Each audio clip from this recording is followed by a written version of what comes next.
This is the editing room of a scholar, a professor of philosophy. His name is Huston Smith. For 6 months, Dr. Smith has been doing research on a special project and recording his findings on film. His purpose has been more than usually serious and profound. He's made an attempt to discover America's own moral answers to 16 of the most basic public and private issues that Americans face. In his search, Dr. Smith has traveled thousands of miles and asked literally hundreds of questions. He's talked with scholars and statesmen, newspaper editors and economists, philosophers and politicians. Tonight, from these priceless film records of that journey, Dr. Smith has drawn together what he believes are America's best answers to another basic problem of our future. Tonight on The Search for America.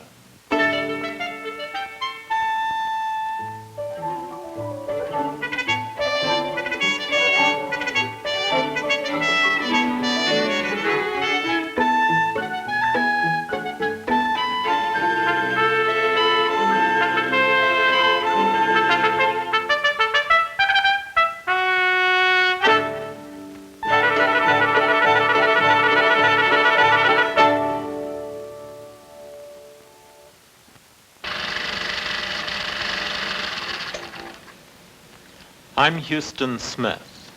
The object of tonight's search is love in America.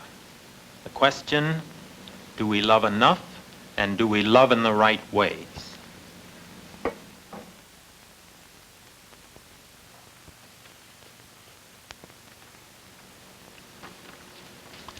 If by chance a poet should redesign the American flag, I think an appropriate symbol would be a Cupid's bow in a field of 48 plump red hearts, each one pierced with the golden arrow of love. Love is the theme of our songs, our stories, and our fondest dreams. Preached from a million pulpits, paraded across a million screens, crooned through 100 million loudspeakers, we give the impression of a nation in love with love itself. But despite all this apparent attention to love, even obsession with it, is there much love in America? Do we Americans love enough, and do we love in the right way? The man I most wanted to put this question to was a world-famed psychiatrist named Erich Fromm. Reading his book, The Art of Loving, only whetted my anticipation. For if Mr. Fromm spoke with the same clarity and perception with which he wrote, I was in for a choice afternoon. As soon as he arrived at my New York hotel, I knew that I was not to be disappointed. Dr. Fromm, the movies, the television, popular songs often give the impression that our culture is obsessed with love. Do you think this is so? Well, yes, I think our culture is obsessed with love, as probably most cultures are, because it's a very deep craving of human nature to love and to be loved. But it's one thing to be obsessed by a craving for love, and it's another thing whether there is much love in our culture. And what about this second question? Do you think there is? I don't think so. I think, in fact, it's one of the rarest things to be found, any genuine love. Well, why is this that people obtain so little love despite their wanting it so much? Is it because we misunderstand the nature of love? Yes, I think this is partly it. I might say first, it's not only because we misunderstand it, but because certain aims like success, money, power, security, and so on, are considered to be the most important thing in life, and there's a little room left for love. But I think also because we misunderstand what love is. What are the main ways in which we misunderstand it? Well, first of all, I would say because people think love is something passive and not an activity. It's expressed in our way of speaking. Somebody falls in love, as if it just happens to him. But love essentially is an active act, is an act, it's an activity. Or you might put it this way, most people are concerned with being loved rather than with loving. They think loving is easy, but being loved is difficult. And so all their efforts go into being loved, and that they mean they achieve by being more nicely dressed and more amusing, this, that, and the other, rather than to see that the whole problem of being loved is to be able to love. If one is able to love, one produces love. But the primary act is loving and not being loved. All right, it's basically, in your view, then, a capacity love is, rather than something which is an accident that just happens to you. Are there any other ways in which people today misunderstand the character of love? Yes, I think there is one way, and that is that people are terribly lonely. And when they find somebody who at least initially shares their loneliness with them, then they have the illusion that they are in love. That love to many people is just a haven from loneliness, but this doesn't last too long usually, because once they have lived together for a certain time, they discover that they are both lonely and that sharing their loneliness is impossible because they are both incapable of transcending their separate lonely existences. What do you say that love in reality is? Actual and authentic love? Well, there are several ways of putting it. I would say most generally, love is the experience of union with another person at the condition of retaining one's separateness, individuality, and integrity. Now, what does this general statement involve? Can you break it down? Can you analyze it for us? Yes, to some extent. And I would say love involves certain ways of relating oneself to another person. Once you have to know the other person, rather than having illusions about him. There is no love to a fiction. Secondly, you must be able to respect the other person. That is to say, to let him be as he is, rather than to see him or to make him over in terms of your own wishes and desires. Thirdly, you must have a sense of responsibility toward the other person, by which I mean, in the first place, you must respond to him. That's partly the meaning of responsibility. And you must feel that you are as responsible for him as you are for yourself. There is a problem. Sometimes there is responsibility without respect. That is to say, an anarchic, wild wish to make the person into what he is not. That's not true responsibility, because this responsibility I'm speaking of presupposes that you respect the person. You see him as he is. You see him with his possibilities. And eventually you must care. That is to say, the active effort to make the person grow, or if you please, to help the person of being what he could be. If this is the substance of genuine or authentic love, what is perverted love? I would say one is something which you see sometimes under the name of the great love, and that is sheer idolatry. That a person builds up another person into a kind of god, into a kind of idol, who solves all his or her problems.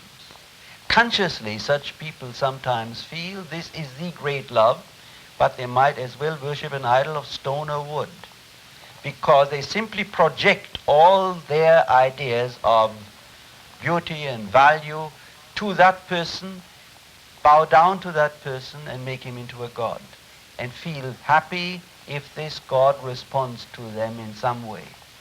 Are there other forms of perversion in love?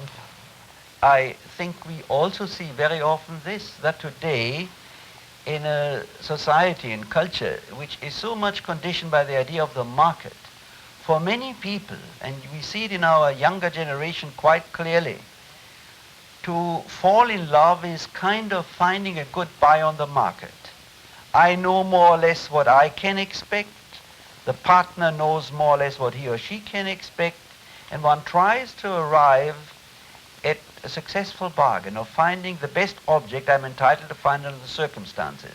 And if that has occurred, one feels one is in love. What is the connection between sexuality and love? I would say it's a connection which is complicated. I believe that love can express itself, among other things, in a deep sexual desire with regard to the loved person.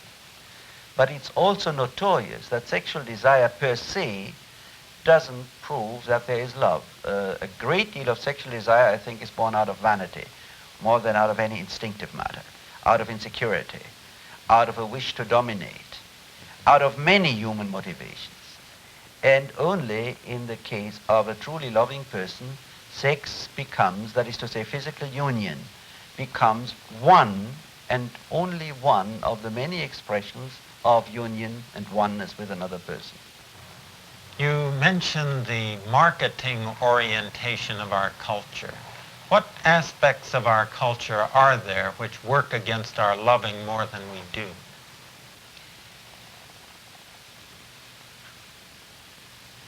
Well, I would say in our culture, the emphasis has shifted more and more on consumption. We are consumption crazy. The problem of the 19th century was to feed the hungry, to have a better material life for the majority of the people who didn't have a good material life. Today, it's consumption for consumption's sake, to have more and more and more, to consume more and more and more, and our whole advertising is geared to this one principle, that our economy rests on the fact that people consume more and more. Now, what does this have to do with love? This has a very profound influence on the character structure of people.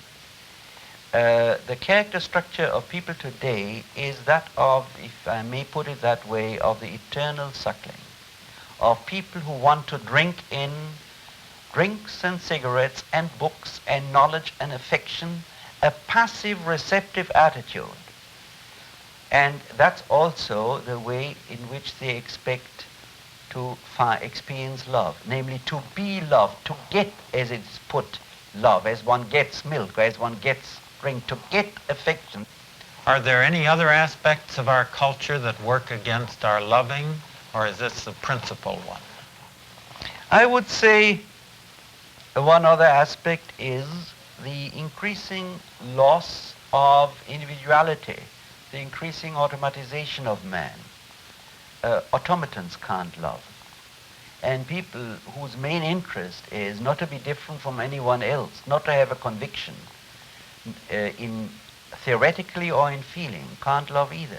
To love means to have a conviction, namely that you have a conviction in your own love, in the love of the other person, or you might even say that you have faith, because this conviction can never be proven definitely and ultimately. It remains a risk. It remains an engagement which one has to risk every day. Do you think that men and women are becoming more alike in our culture? And if so, does this have anything to do with love?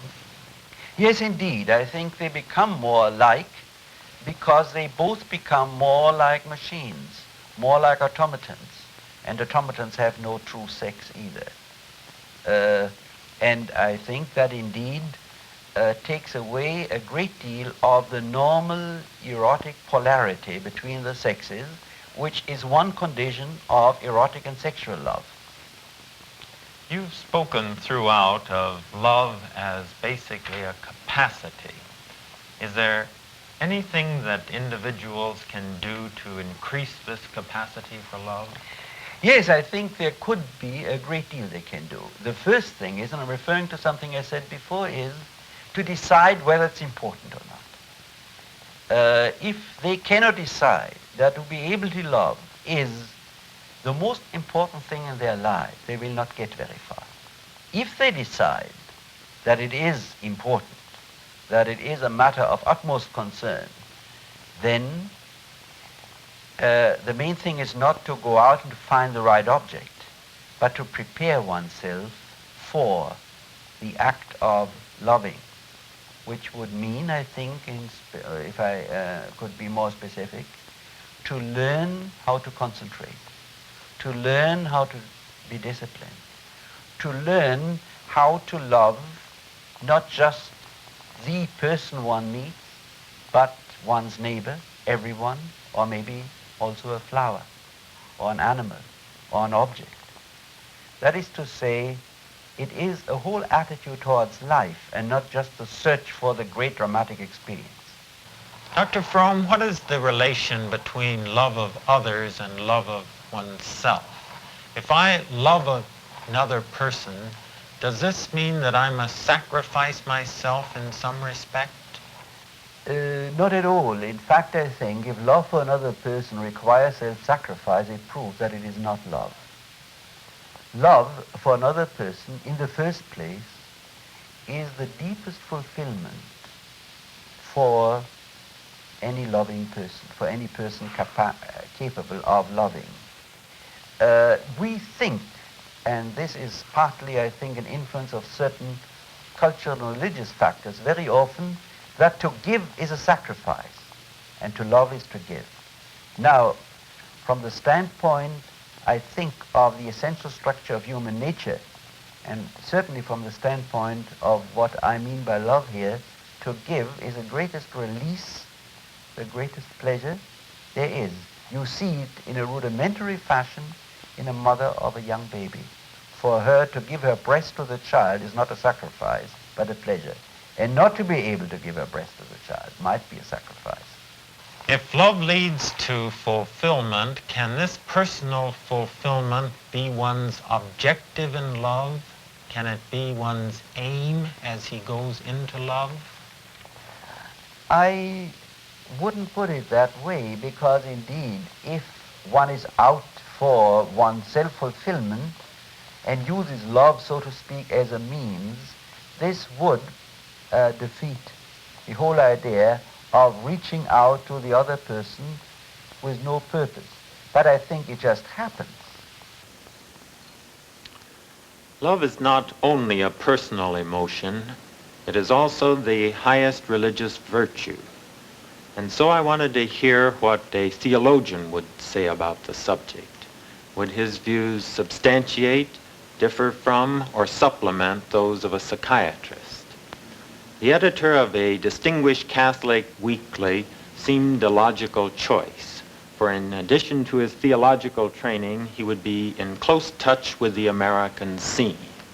So a few days after talking with Erich Fromm, I found myself on New York City's East 89th Street, heading for my appointment with Father Thurston Davis, editor of the Catholic magazine America. Father Davis, the atmosphere here in America often seems to fairly drip with love when we think of the television, the movies, the radio, the popular songs and books and magazines. Do you think that the American people really understand love, or are they seriously mixed up about it?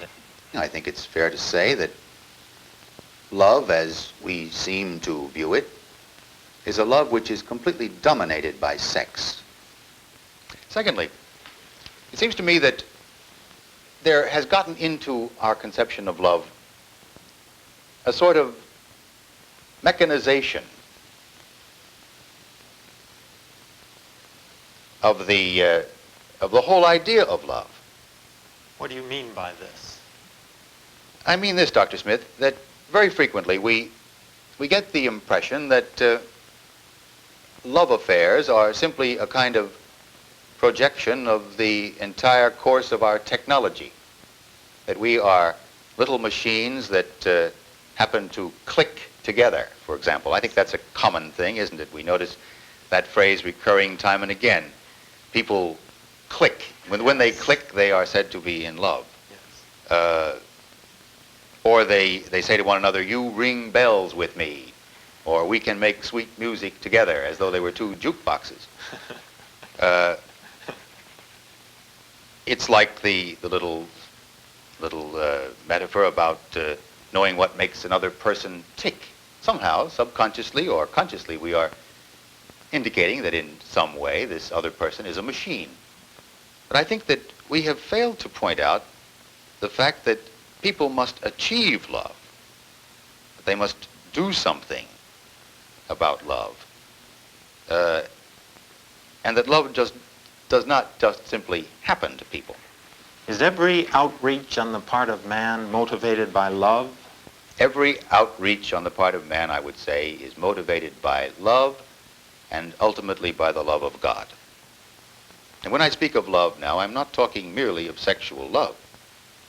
I'm talking of the great drive that exists in every man or woman born into this world to achieve a greater and greater self-identity, a greater and greater communion within himself or herself. Now, this communion of being is the mark, I feel, of a human person. Each one of us, finite creatures though we are, created by God, has within himself a participation of the unique and infinite self-identity of God. The drive of love is a drive which moves me to advance, to reconstitute, as it were, the marvelous self-identity, which I feel is part of my nature as a child of God.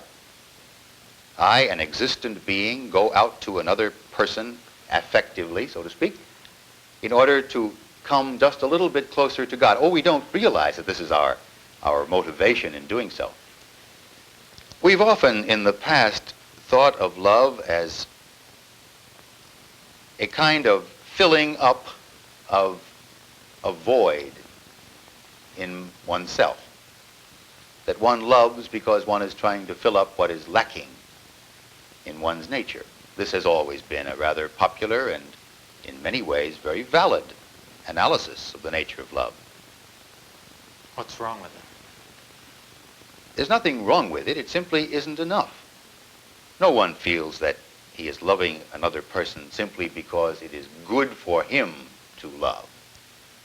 His experience, and I feel this is the valid experience of the race in the matter, is that one loves another person because one wishes well to the other person. One wants his good or her good, not one's own good. I think, therefore, that although in the act of achieving the union of love,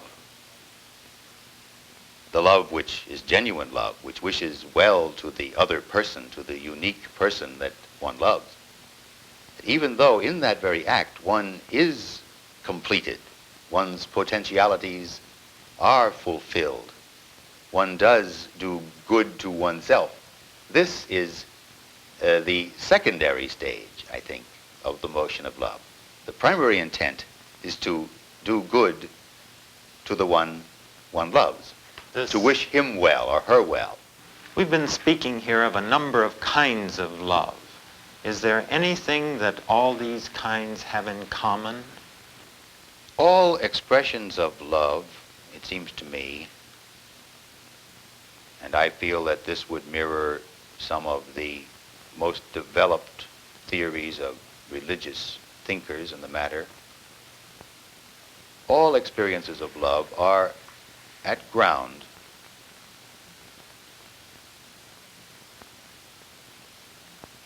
a rising up of the human person toward the conscious or unconscious goal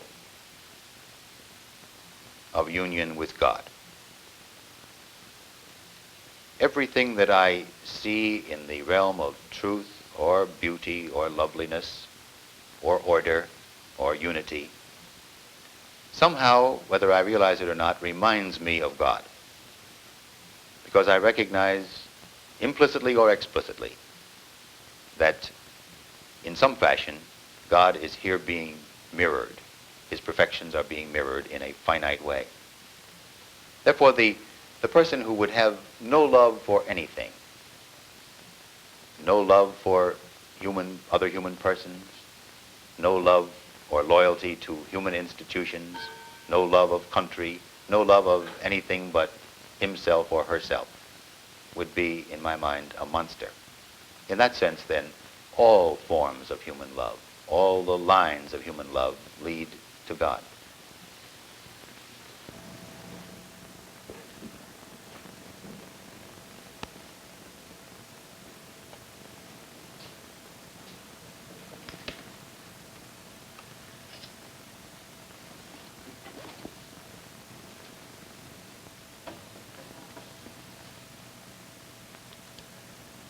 Do you want to know one of the things these conversations did for me? They helped me to realize why it is that I so seldom go to the movies or read magazine stories.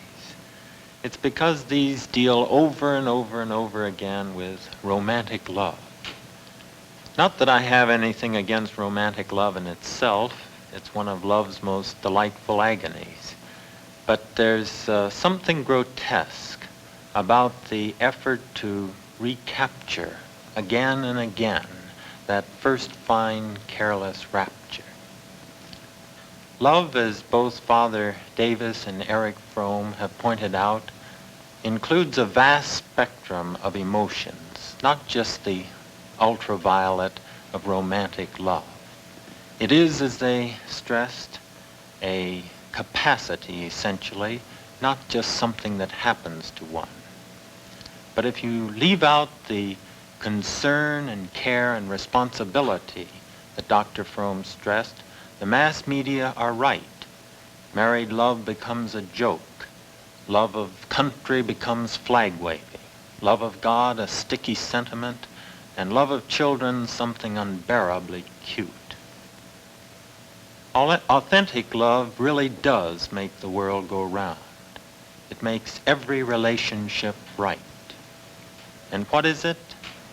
Dr. Fromm and Father Davis have told us, but I'd like to add a supporting definition by Harry Stack Sullivan. It's a bit academic, but it says it all. When the satisfaction or security of another becomes as important as one's own satisfaction or security, a state of love exists.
This is National Educational Television.